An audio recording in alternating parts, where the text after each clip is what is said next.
Dininyai gue kasih về cái trong cái thịt của tàu khô cô bạn của nó từ cái xe là tôi muốn chọn em nhiều việc là khi đào phụ đào trà với lồng mê lộ ra tàu này nó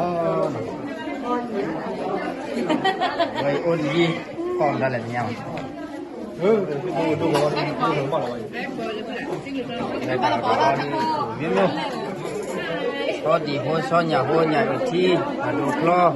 đồ pedo này đồ peso cái quả lê sẽ chơi cái là biểu cái cái ở đây từ nào chứ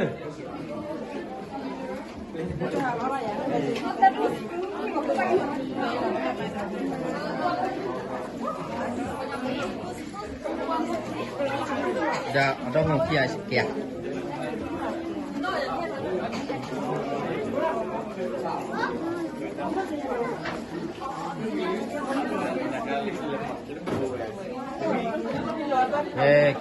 que güey, que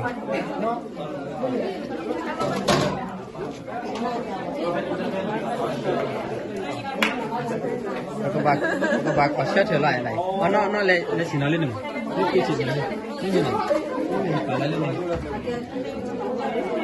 bà con nhau tàu đi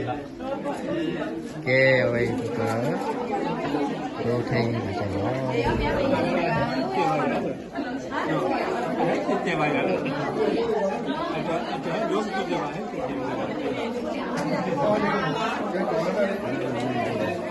masih beli jual pokok bola gitu loh.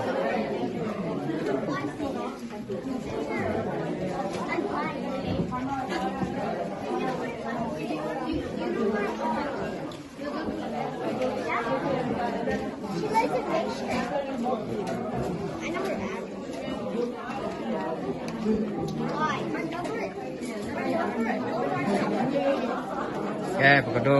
ya, thấy đâu?